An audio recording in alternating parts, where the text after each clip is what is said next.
Hello, everyone. It's Wukong, and today we're going to be doing another What If. We're going to continue What If Deku was the Ghost Rider. Now, today's episode is Deku versus the Sludge Villain. The Ghost Deku, now as the Ghost Rider, stepping on top of a building. Everyone looks at him. They see the monster that the villains were talking about. The ghost, his body covered in fire.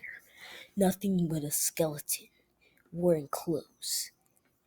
Deku jumps down as the Ghost Rider begins to jump down and runs towards the Sludge Villain. The Sludge Villain tries to attack the Ghost Rider, but at that moment, somehow a chains begin to chains begin to wrap. At that moment, chains begin to come out the floor. The sludge villain thinks those chains are gonna hurt him because he's made of sludge. Little does the sludge villain know these chains are bound to a person's soul. The chains wrap around the sludge villain's attack and stops it midway. Everyone's surprised about this. Deku, in that moment, Deku runs up and punches the sludge villain in the face. And begins to shoot hellfire at him. Then, as soon as the sludge villain is distracted, Deku pulls Baguio of the sludge villain, out of the sludge villain, and pushes him out of the way. The Deku begins to shoot more hellfire at him, begins to wrap more chains around the sludge villain, and the sludge villain is subdued. With that, the Ghost Rider begins to run away. The hero tried to chase after him, but it was no use. He was already too far gone. By that moment, All Might saw what happened. He had saw a potential hero slash villain save a little kid from his mistake. All Might thinks this kid could be the next successor. That demon, that monster could have been his next successor. He had a powerful quirk, but no one knows if that even is a quirk. Things start to speculate around the internet that a demon is on the world because no one thinks this is a quirk. If it was a transformation quirk, sure, a flame skeleton, yeah, but if that was a mutation or a transformation quirk, it would be a flaming skeleton, but he also possessed chains, which was weird. People don't think this is a quirk. No, they think this is a demon. Anyways, Deku starts thinking he's in trouble. The, the demon can come after him any moment. But then Deku just starts to think, I should not worry about, starts to thinking about not worry about the demon, but instead worrying about how to get to UA. Deku starts to train maliciously. He starts practicing several forms of martial arts. Similar to what Deku was quirkless, uh, he starts putting on weighted training. Starts doing weighted training. He starts training his body. He starts to become stronger. He's around the same. He's slightly more muscular than he was in the original anime, and also he was. And also he's covered in tiny bits of scars. He doesn't know where they came from, but he thinks they came from training because he's constantly pushing himself. But these scars are not from training. Are from all the times he had fought in his Ghost Rider form. The entrance exam happens. Everyone is pumped and ready. They think they're all gonna nail this competition. Little they know, they're in a sync competition with a demon.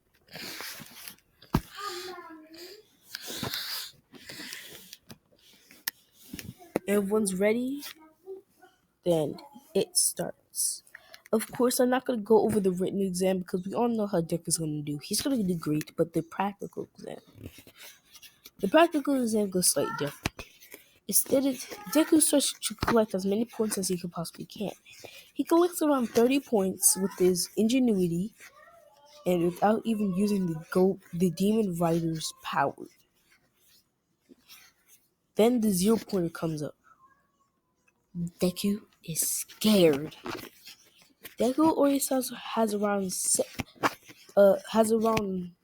40 hero points, so he doesn't need. So he has around like 48 hero points. But when he sees the little Uraka, the girl who, because we know how the whole introduction happened, he sees Uraka, and he starts burning with flames.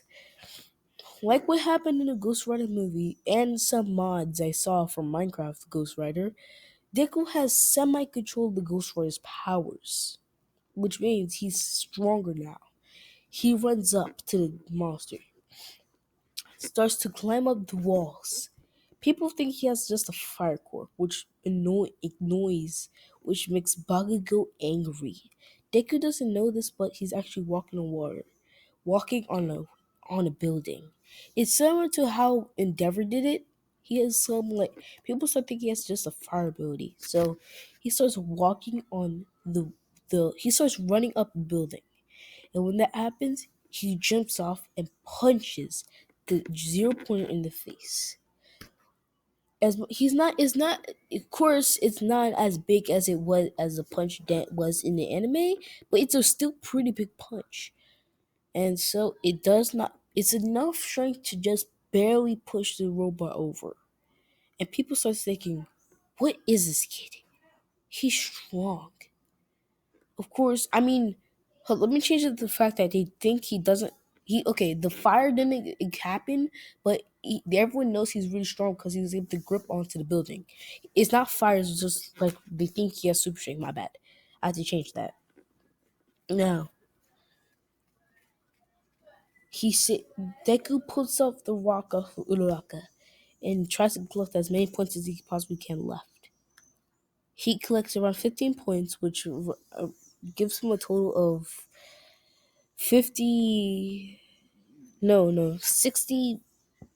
Like 65 points? No, like 63 points. Deku gets 63 points and hopes he passed. But thanks to Uraraka, that boost went up from 63 to around 80. To around 80 to 90. It went from 63 to 90 thanks to Ruaka. And Deku's thankful. Now is Deku's first day of UA. And here's where I'm gonna leave it off for you guys. I know for a fact, I know this is different from the way I normally do it. Oh wait, you guys heard it from my original channel. But originally I would do major parts in just one part. Like by this episode, I've already been in the USJ arc, but I didn't want to do that because I want to take things slow for the series. I want to make sure you guys already intake the true power and the immensity that's actually happening. It took me 3 parts just to get to the part where Deku actually gets into UA. And that's kind of ridiculous. And you guys should know my format, but if you guys don't know, well, first episode I established what happened to Deku as a young child. Second episode, I established what happens to Deku at the beginning of the anime. Third episode is around the time where UA starts to actually happen, or where I establish how Deku gets to UA. So, yeah. And just things start to excel from there. But, anyways, I hope you guys have a wonderful day and expect What If Deku Had Chaos Powers coming soon tomorrow. I'm not like any other What If YouTuber. I produce content semi-daily. I produce multiple episodes one day, then I take a break so people can actually watch those episodes and enjoy them, and then I make more episodes. Well, anyways, see you guys later, and bye.